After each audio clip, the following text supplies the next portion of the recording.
creio que a gente deve seguir chamando pelo Espírito, porque é Ele quem faz, é Ele quem pode todas as coisas.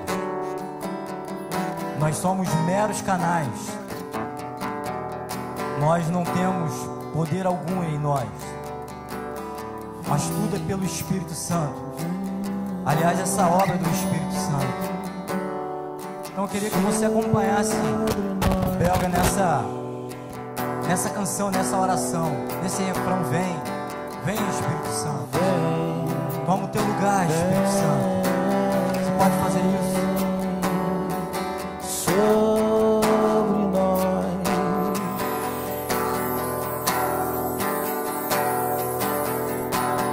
vem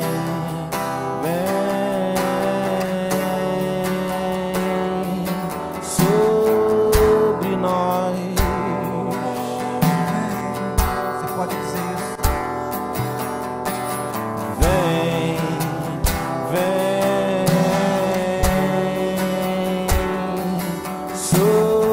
Levante suas sobre mãos e nós. comece a clamar e diga: vem Espírito Santo, em nome de Jesus.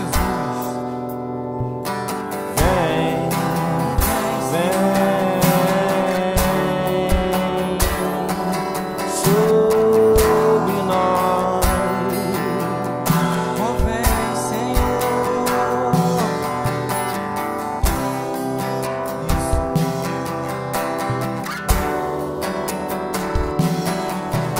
Oh, vem Espírito Santo, vem Espírito Santo, toma o teu lugar. com o Espírito mesmo Santo. poder que veio lá em Jerusalém, vem sobre nós.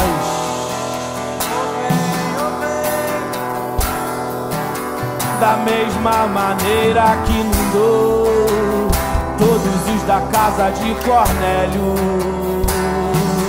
vem sobre nós.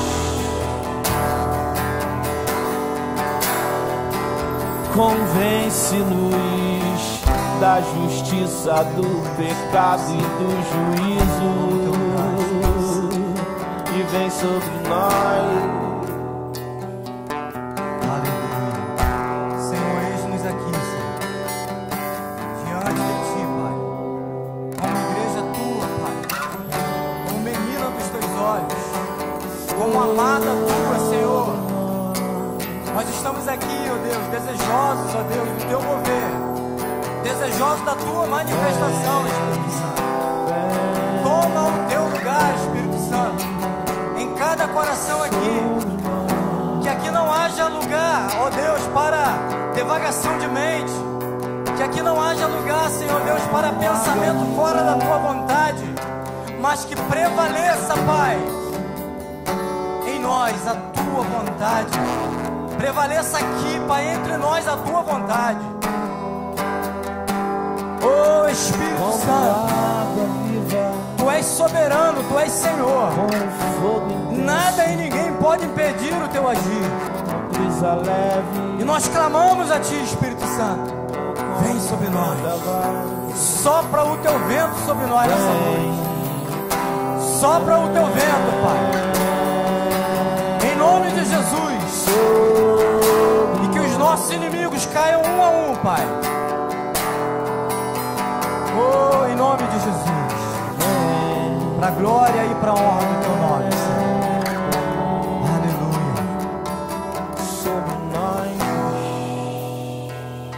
Se nós clamamos, se o Senhor é fiel, e é, o Espírito Santo já veio, Ele paira sobre a tua vida, amém? Ele paira sobre nós nessa noite. Então vamos ouvir a palavra, vamos comer da palavra nessa noite, nessa confiança, que o Espírito Santo está aqui, que o Espírito Santo se move em mim, que o Espírito Santo se move em você, que o Espírito Santo se move na igreja. Ele se move em nós. Ele se move entre nós. Então é nessa fé que nós devemos, nessa noite, ouvir a palavra de Deus, comer a palavra de Deus, sentar à mesa com o Pai nessa noite. Jesus nessa noite Ele quer sentar à mesa conosco. Ele quer ministrar os nossos corações.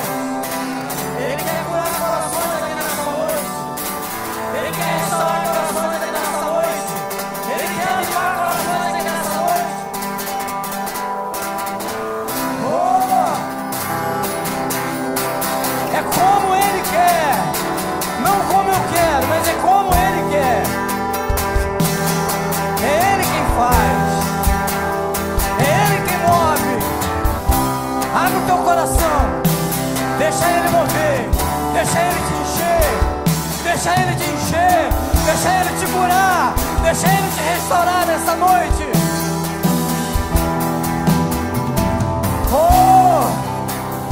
Essa palavra, eu não estou aqui para pregar, mas eu estou aqui para obedecer a voz do Espírito Santo. Oh, Espírito Santo, como água viva, como fogo intenso, como brisa leve, nós amados. Deixa Ele, deixa Ele te governar a tua vida. Viva, se anule nessa noite. Como fogo intenso. O Espírito Santo nos chama para nos anularmos. Como brisa leve. Para deixar Ele mover em nós e através de nós.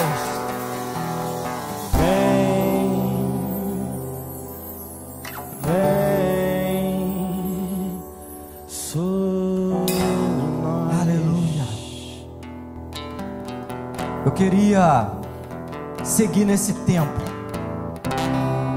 Sinta-se como você estivesse sentado à mesa, amém, com o Pai, e coma, porque aqui tem vinho, aqui tem pão, amém, aqui tem óleo, nessa mesa farta tem de tudo.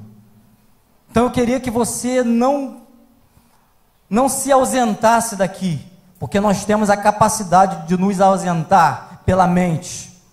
Mas eu queria que você tivesse focado naquilo que o Espírito Santo deseja ministrar ao teu coração nessa noite. Quantos querem assim se portar nessa noite? Em nome de Jesus. Então se porte dessa forma, queridos. Se porte dessa forma, porque Ele quer ministrar aos nossos corações. É desejo dEle, é desejo do Pai, sentar à mesa e Ele ser o alimento principal, amém? Jesus é o alimento principal dessa mesa que Ele coloca diante de nós nessa noite. Eu queria que você abrisse a tua Bíblia no livro de Lucas, capítulo 24, um capítulo bem conhecido que descreve a ressurreição de Jesus. Mas eu não quero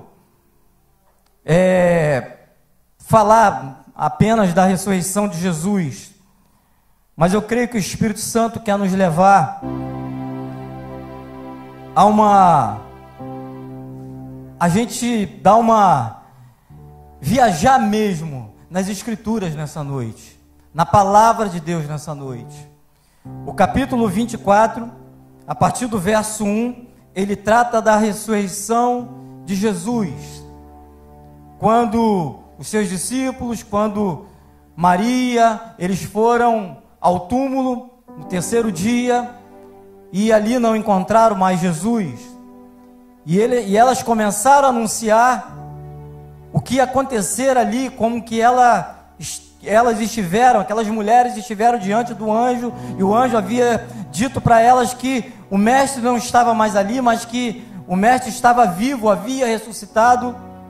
E aquelas irmãs, aquelas mulheres anunciaram, e Pedro foi lá e testificou. E a história segue, e no versículo 13, descreve a história de dois desses discípulos, que estavam vivendo aquele dilema, porque o mestre havia padecido, o mestre havia morrido, o mestre havia sido crucificado, e como ainda eles não tinham entendimento pleno das Escrituras, daquilo que Jesus já havia preparado eles que ia acontecer, eles ficaram frustrados, e muitos fugiram, muitos desanimaram, muitos desistiram da fé, porque mesmo essas mulheres, Maria, Marta, o próprio Pedro, tendo testificado, ainda não tinham muita clareza da ressurreição de Jesus, e também não tinham muita clareza ainda do que estava escrito a respeito de Jesus. E a partir do verso 13, que eu quero ler, se quiser colocar aí, eu agradeço, mas eu vou ler aqui.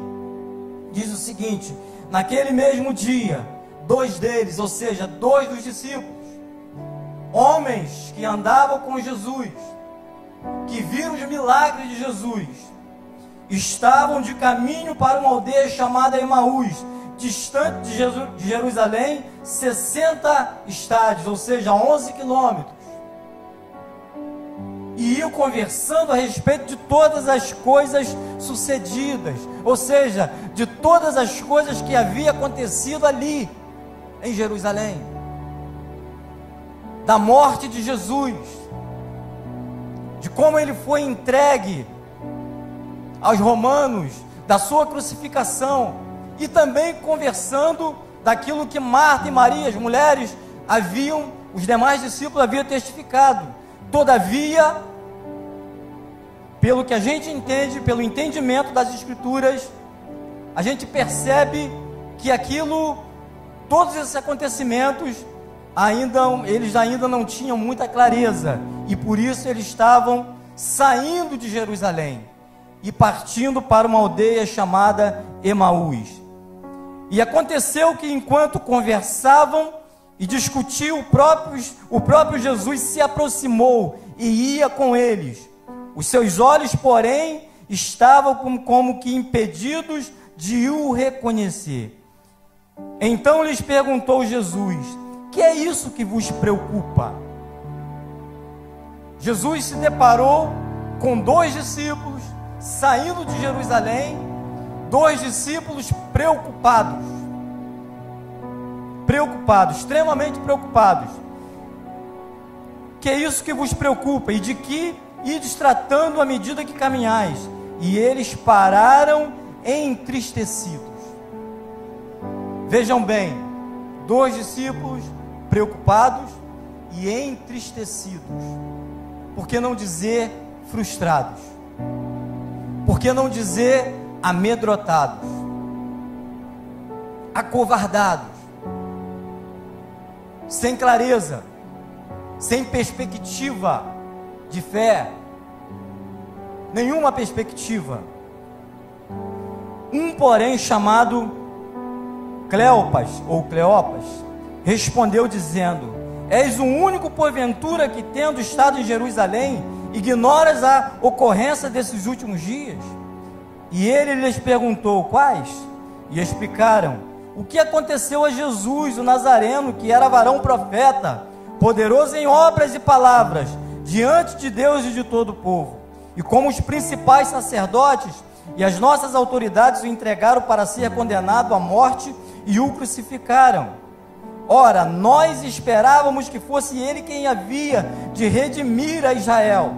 Mas depois de tudo isso, é já este o 3º dia, desde que tais coisas sucederam.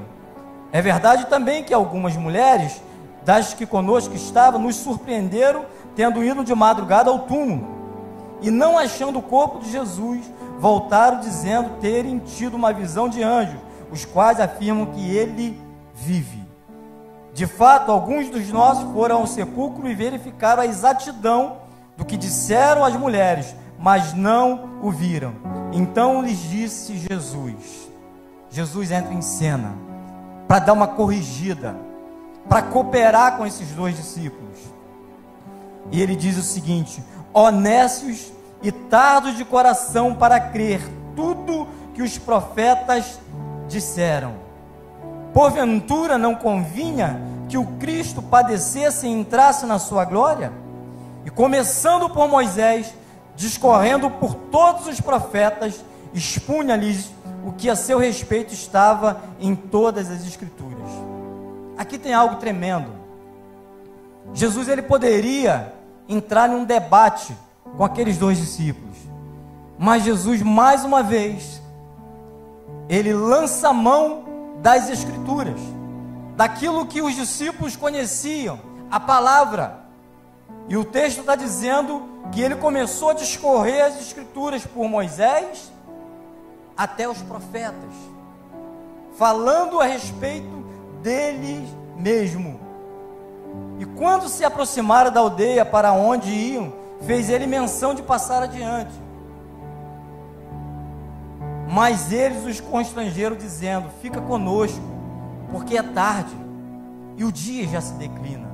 Então entrou para ficar com eles. E aconteceu que quando estavam à mesa, tomando ele o pão, abençoou e tendo partido, lhes deu. Aqui tem um princípio. Aqui tem um mistério revelado, amém? Qual é o mistério? A comunhão. A comunhão com o próprio Jesus. Jesus fez questão de sentar à mesa com aqueles 2 discípulos que tinham os seus olhos fechados, não o reconheceram. E o texto está dizendo: então lhes abriram os olhos a partir daquele momento. E aconteceu que quando estavam à mesa, tomando ele o pão, abençoou e tendo partido, lhes deu. Então lhes abriram os olhos. Queridos, mesa, vínculo fraternal, é o que precisamos. Mesa é lugar de cura.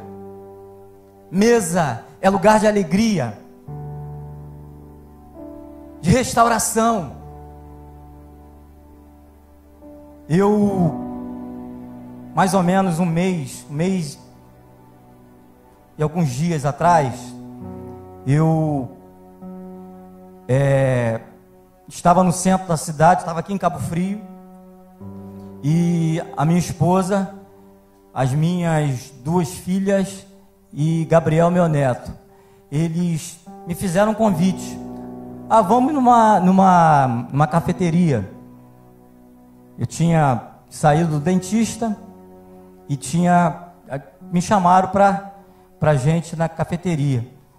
E eu, na verdade, minha esposa já há muito tempo vivia: vamos na cafeteria comigo, mas eu nunca me dispus a ir. E nesse dia eu fui, meio contrariado, contra a minha vontade, e eu mandei mal pra caramba com os meus filhos, com a minha esposa, com os meus filhos. Eu murmurei do café, porque eu não gosto de café forte. Cafeteria é aquele café forte, arrumado, né? Enfim, e eu murmurei. Passou. No outro dia, retornando para Bom Jesus, na estrada eu comecei a ouvir uma palavra que o Bira mandou para mim, do Paulo Borges Júnior. E ele tocava nesse tema, mesa. Olha, arrebentou comigo. A viagem sendo confrontado pelo Espírito Santo. Comecei uma restauração lá em Bom Jesus, pedindo perdão à minha esposa. E hoje terminei a restauração lá em casa. No momento de mesa lá em casa. Momento de mesa, coisa... Porque o interesse deles, eu comecei a entender que era muito mais do que ir numa cafeteria, mas era estar juntos. Eu não entendi que ali naquela mesa, eu era o alimento para eles. Porque é sempre assim, o mais velho, o pai, ele é o alimento nessa mesa. Nós pais, nós mais velhos, nós alimentamos os mais novos. É muito mais do que um café, é muito mais do que um salgado, é muito mais do que um pão. Mas é o fato de estarmos juntos. E isso traz cura. Hoje eu estou muito feliz. Consegui, geralmente todos os domingos lá em casa a gente faz isso. A gente junta a família toda. Nora, os 2 genros, os filhos, os 4 netos. Geralmente a gente almoça todo domingo junto. Mas hoje foi um dia especial, porque essa mesa teve reconhecimento de pecado e de perdão para eles. Nessa mesa hoje lá em casa teve canção, teve alegria. Não é pela comida que comemos, mas é o estar juntos, é a alegria de poder desfrutar. Isso não está restrito à família, embora eu quero animar os irmãos a cultivar isso no seio da família biológica, a cultivar isso entre nós, Igreja de Cristo, porque isso mudou a história desses dois discípulos. Os olhos deles foram abertos na mesa, no momento de comunhão, no momento de relacionamento com Jesus. Jesus já havia exposto para eles, já havia feito uma exposição das Escrituras, de Moisés aos profetas. Nessa mesa tem tudo. Tem exposição das Escrituras, tem confronto, tem olho no olho, tem verdade, tem alegria, tem óleo, tem comunhão. É muito mais do que, eu não estou falando de, embora nós usamos esse símbolo chamado mesa, mas é muito mais do que uma peça de madeira ou de pedra. Mas eu estou falando de relacionamento. Relacionamento com Deus. Relacionamento entre nós. Verdade, ajuda. Jesus estava ali cooperando com esses amados que estavam entristecidos, amedrontados. Esses dois discípulos eram discípulos de Jesus. O texto começa dizendo: e dois deles estavam metendo o pé, estavam frustrados. Talvez possa ser a tua condição, porque a frustração muitas vezes nos leva a sair de Jerusalém. Eles estavam saindo de Jerusalém, e isso tem um significado. Na verdade, eles estavam fugindo do propósito. E o texto segue. Eu gostaria de ler, seguir lendo. Versículo 31. Então se lhes abriram os olhos e o reconheceram, mas ele desapareceu da presença deles. Disseram um ao outro: porventura não nos ardia o coração quando ele pelo caminho nos falava, quando nos expunha as Escrituras? Olha que coisa maravilhosa. Nós precisamos voltar a essa prática, exposição das Escrituras. Por isso que eu estou fazendo questão de ler aqui versículo por versículo. Jesus fez isso com os discípulos, exposição das Escrituras, e o coração deles ardia. E na mesma hora, levantando-se, voltaram para Jerusalém. Diga comigo: voltaram para Jerusalém. Foi algo instantâneo. Após esse tempo de mesa, de cura, de restauração da visão, eles voltaram para Jerusalém. Isso tem um significado, porque lá em Jerusalém, os demais discípulos estavam lá. Os demais discípulos estavam lá. Voltar para Jerusalém significa voltar para o lugar da comunhão, para o propósito, o lugar do propósito.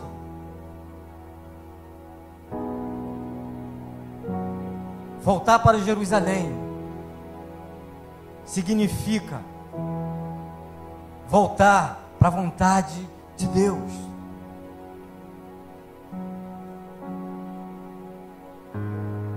E na mesma hora, levantando-se, voltaram para Jerusalém, onde acharam reunidos os 11 e outros com eles, os quais diziam: o Senhor ressuscitou e já apareceu a Simão. Então os dois contaram o que lhes aconteceram no caminho e como fora por eles reconhecido no partir do pão.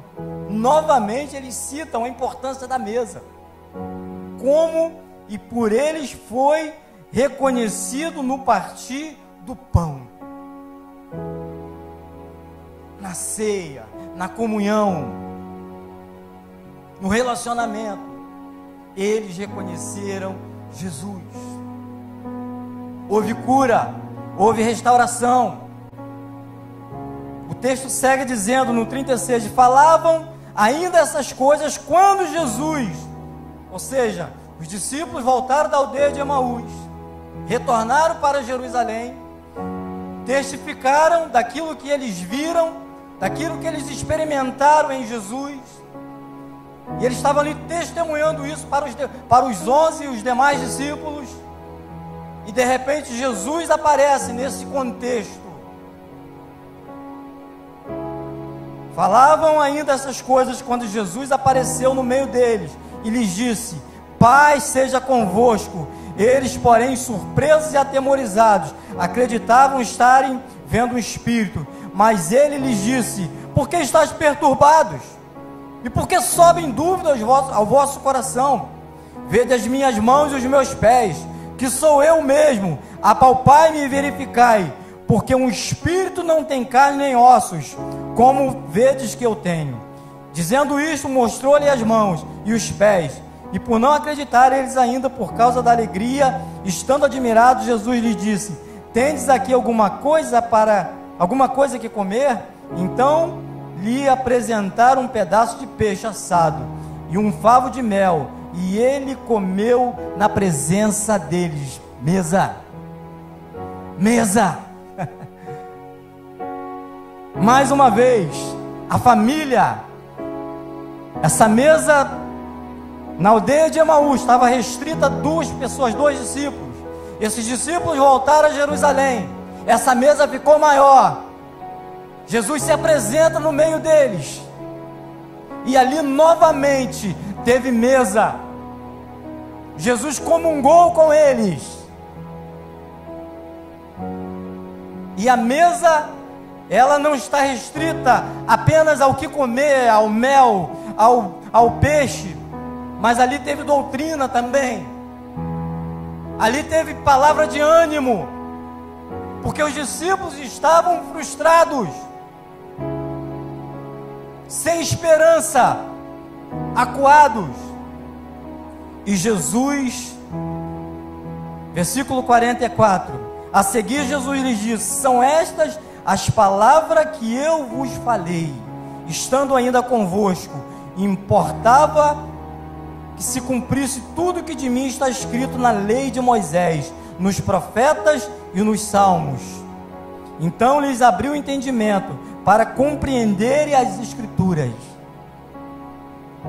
Essa mesa tinha ensino, essa mesa tinha escritura sagrada, tinha a palavra de Deus. E lhes disse: assim está escrito que o Cristo havia de padecer e ressuscitar dentre os mortos no 3º dia, e que em seu nome se pregasse arrependimento para a remissão de pecados de todas as nações, começando de Jerusalém. Jerusalém é o lugar do pontapé inicial para a extensão do reino de Deus. Tudo era a partir de Jerusalém.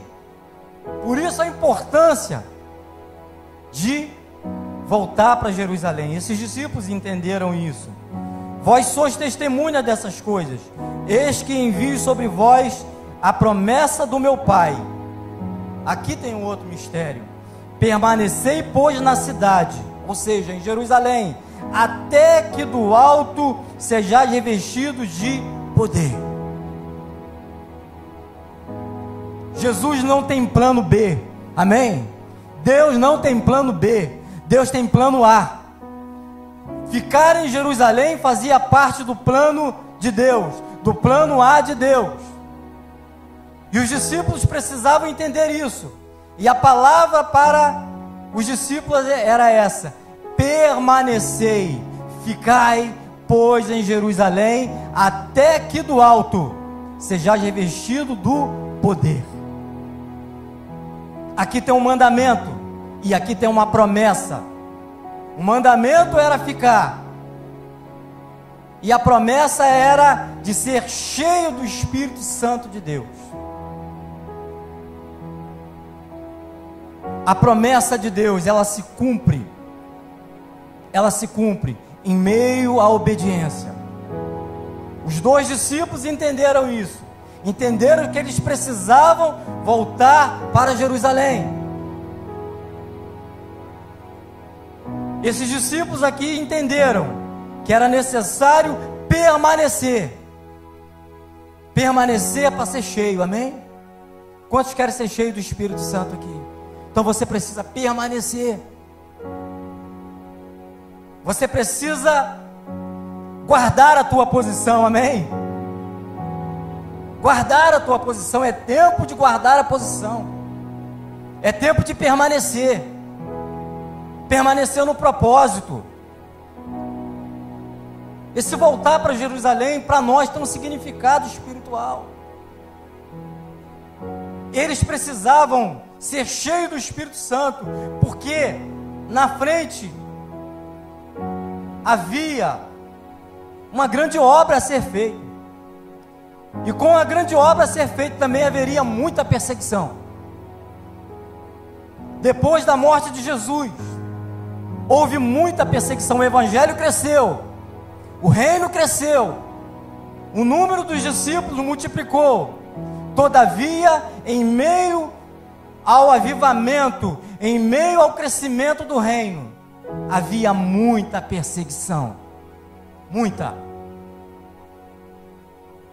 muitos mártires, muitos irmãos nossos perderam suas cabeças, morreram. E isso a partir do Pentecoste, da promessa que Jesus fez se cumprindo.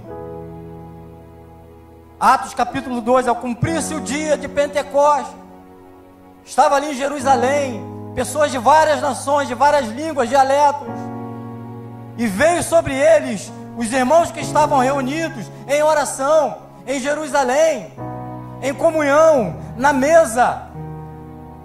Espírito Santo desceu, soprou sobre eles, e eles foram cheios do Espírito Santo, e de uma forma ousada começaram a pregar o Evangelho, começaram a falar do reino de Deus, e para muitos custou a própria vida. O Império Romano perseguiu de forma tremenda os nossos irmãos, e muitos morreram decapitados, queimados, crucificados.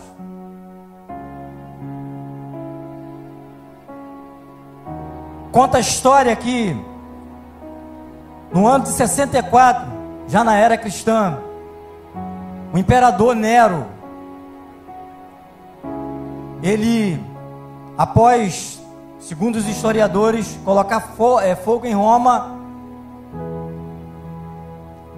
dos 14 bairros, 10 foram queimados, sobraram 4, e esses 4 eram bairros de cristãos, aonde os judeus e os discípulos de Jesus moravam. E ele usou isso como álibi, para dizer que foi os irmãos que colocaram fogo em Roma.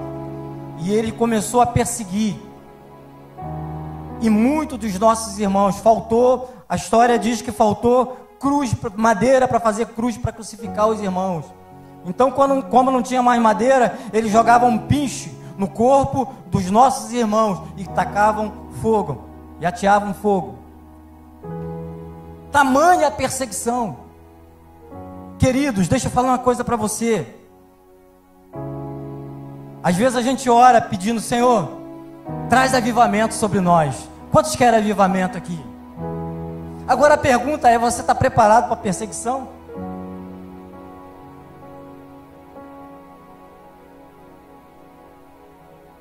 Avivamento vem, a gente ora, nós queremos isso, mas com o avivamento há perseguição, porque no avivamento tem milagres, coisas extraordinárias acontecem, mas tem perseguição.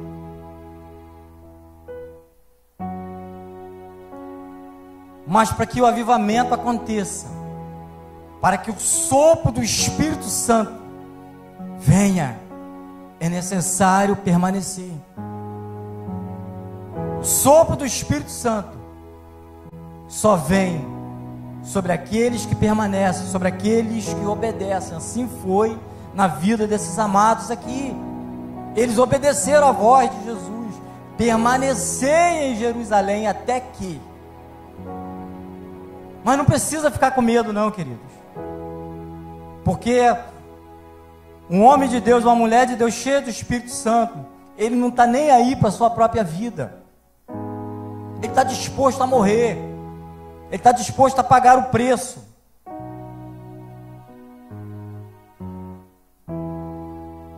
Ficai, pois, em Jerusalém.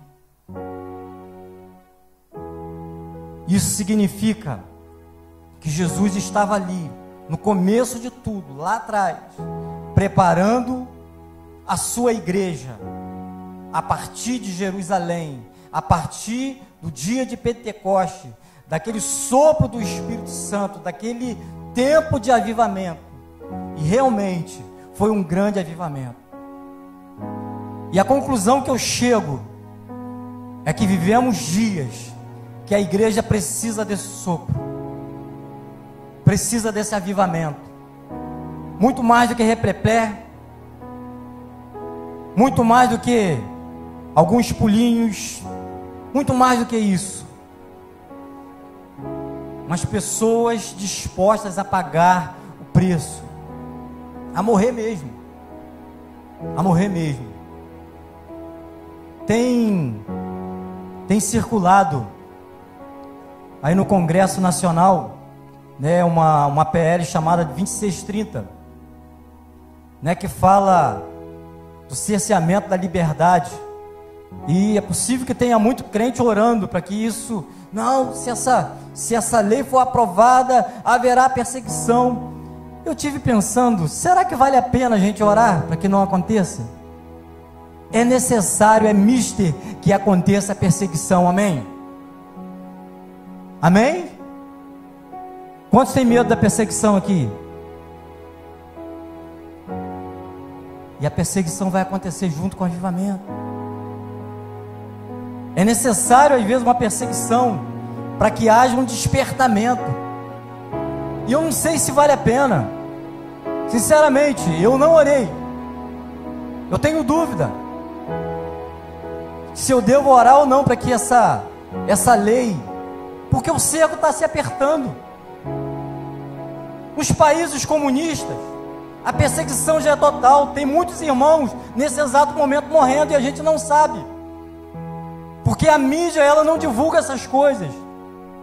Mas tem irmãos sendo perseguidos de forma implacável por causa do Evangelho, por causa do reino. E nós aqui no Brasil ainda vivemos um evangelhozinho light, bem tranquilo. Mas estamos caminhando já no Brasil. Isso não é teoria da conspiração não, queridos. Isso não é papo de teoria da conspiração não, mas é uma realidade. Então nós precisamos, são princípios. A gente expôs aqui as escrituras, mas a pergunta é: como eu posso aplicar as verdades da escritura na minha vida? Como eu posso aplicar isso que acabamos de ouvir, de ler nessa noite, na minha vida?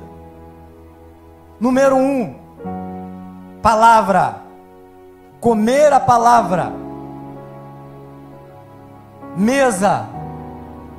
Estarmos juntos, fechados, muito mais do que todos os dias estar perto do outro, mas com o mesmo coração, com o mesmo parecer, lutando com o mesmo vigor, pela mesma causa. Mesa, comunhão, verdade.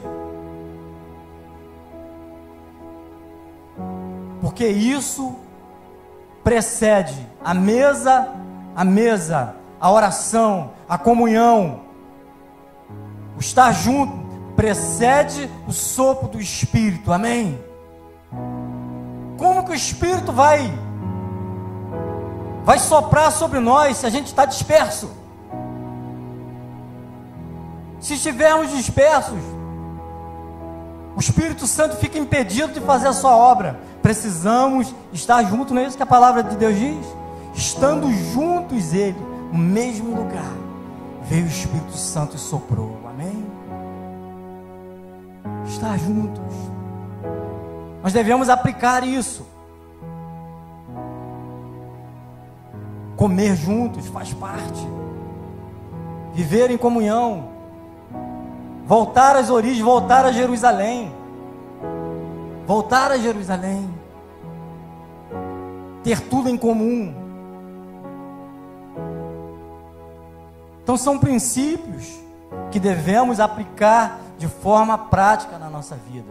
Nós devemos, a verdade é que nós temos o coração muito endurecido, nós temos dificuldade de sair da nossa própria vida, do nosso quadrado, e entrar no quadrado dos outros, dos demais. A gente tem essa dificuldade, mas eu creio que o Espírito Santo quer nos levar a romper com o nosso orgulho, com a nossa timidez. Creio que o Espírito Santo quer nos levar a praticarmos essas verdades, a abençoar uns aos outros, a cooperar uns com os outros. Jesus, ele poderia abrir mão de cooperar com esses discípulos, afinal de contas, os discípulos não o reconheceram.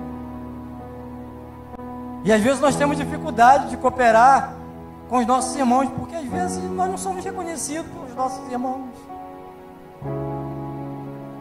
Trancamos o nosso coração, porque eu não fui reconhecido. Pô, eu fiz uma parada tão maneira para esse irmão, e esse irmão não me reconheceu, tá nem aí para mim, e deixo de servir esse irmão, e deixo de comungar com esse irmão.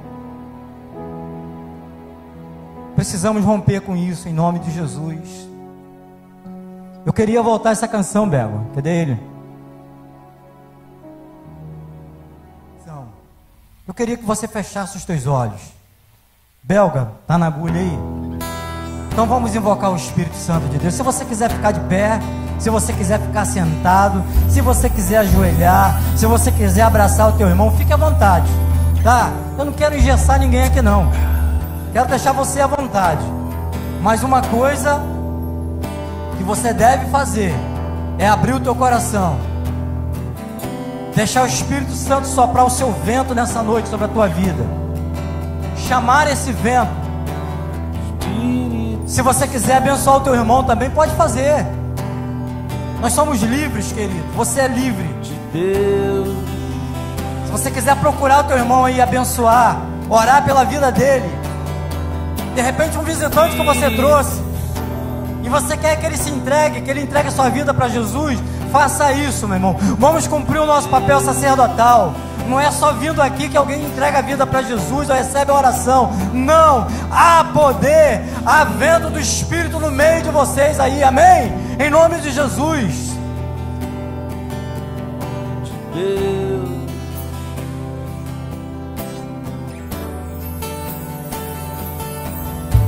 Espírito Santo de Deus,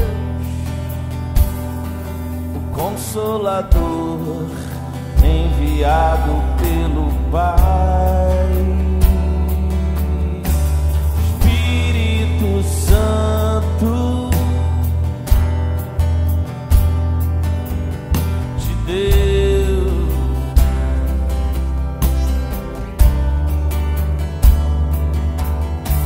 Espírito Santo de Deus, invoque ele, amado. Manifestou, revelando a Jesus.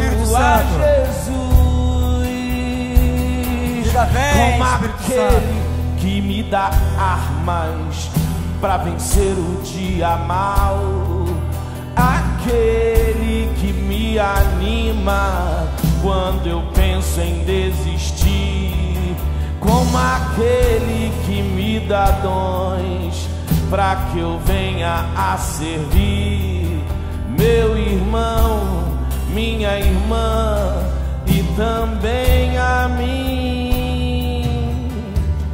Vem,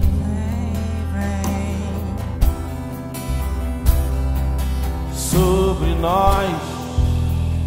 Oh, vem, oh, vem.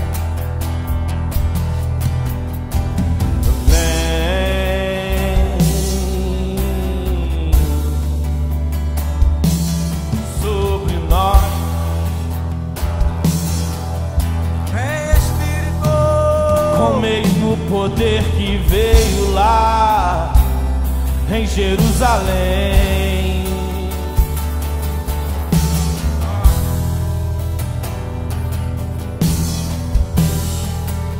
Da mesma maneira que inundou todos os da casa de Cornélio, vem sobre nós.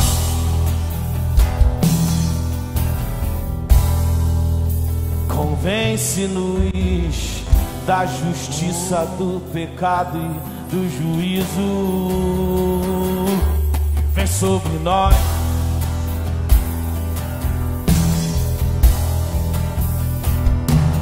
Como água viva, como fogo intenso, como brisa leve, ou como um vendaval. Como água viva, como fogo intenso, como brisa leve, Aleluia.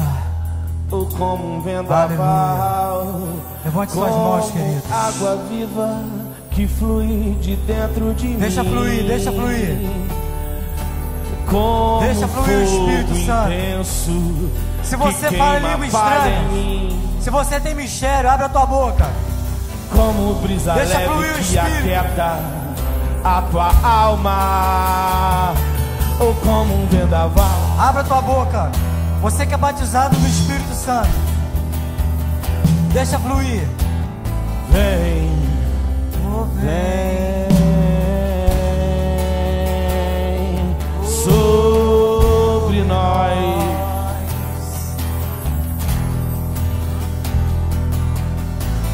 Vem, Vem. vem sobre nós.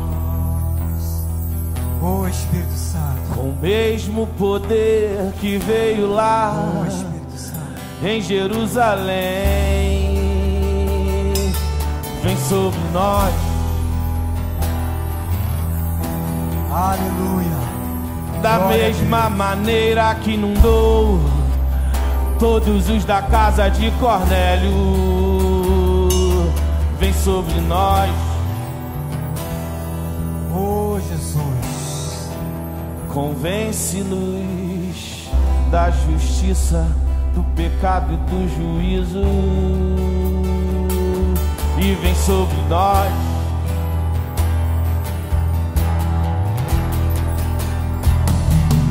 Como água viva, como fogo intenso, como brisa leve, ou como vendaval. Como água viva, como fogo intenso, Amém. Glória a como Deus. brisa leve. Queridos, eu estou convencido que a igreja atual, não me refiro apenas a esse grupo aqui, mas a igreja em todo o mundo, ela precisa ser sacudida. E eu tenho estado convencido que esse sacudimento vai vir por meio da perseguição. Vai vir. Sabe por quê? Porque o fogo, ele depura. O fogo, ele vai expor quem verdadeiramente é ouro. Se as nossas obras é palha, é feno, é ouro, é pelo fogo. E a palavra do Senhor diz que nós não devemos estranhar o fogo estranho, ou melhor, o fogo que arde entre nós, o fogo ardente que arde entre nós. E eu penso que a igreja, ela vai ser quebrantada, ela precisa desse quebrantamento, desse avivamento, ela precisa ser sacudida. Por isso é necessário permanecer, guardar esses princípios que nos ensinou Jesus, estar juntos à mesa, permanecer para ser cheio, valorizar a comunhão, valorizar o partir do pão, valorizar a mesa, a família. Feche os teus olhos, vamos orar.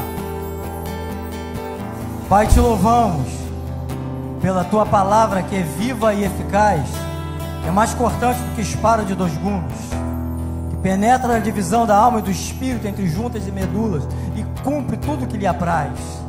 Bendito seja o teu nome, Pai, porque a tua palavra, ela permanece viva. A tua palavra não está algemada, mas a tua palavra está viva. Ela, Deus, tem livre curso para agir em nós e através de nós, Pai. Prepara a tua igreja, Senhor. Prepara a tua igreja, ó Deus, para esses últimos dias. Vivemos os últimos dias, desde os dias do teu filho Jesus. É os últimos dias. Estamos, ó Deus, cumprindo esses últimos dias. Que a tua igreja, Senhor, seja fortalecida na fé, na unção, na graça do teu Espírito, Pai. Aviva o teu povo, aviva a tua obra, Senhor. Aviva a tua obra, Senhor, em nome de Jesus. Você pode repetir isso comigo? Diga: Senhor, aviva a tua obra. Mais uma vez, Senhor, aviva a tua obra em mim. Diga: aviva a tua obra em mim. Oh, Senhor, em nome de Jesus, esse é o nosso clamor nessa noite, Pai. Te louvamos por esse tempo aqui, Senhor. Fortalece a cada um dos teus filhos. Enche da tua graça, Senhor. Enche do conhecimento da tua palavra, Senhor. Enche de paixão, ó Deus, pela tua palavra, pelas escrituras, ó Pai. Levanta, Senhor Deus, homens e mulheres aqui. Levanta os jovens aqui, Senhor, como tochas, Senhor Deus, reluzentes, ó Pai, em meio, Senhor Deus, uma geração em trevas, ó Deus. Em nome de Jesus, Pai. Em nome de Jesus. Seja assim, Senhor, para honra, para glória, louvor e exaltação do teu santo nome, Pai. Amém e amém.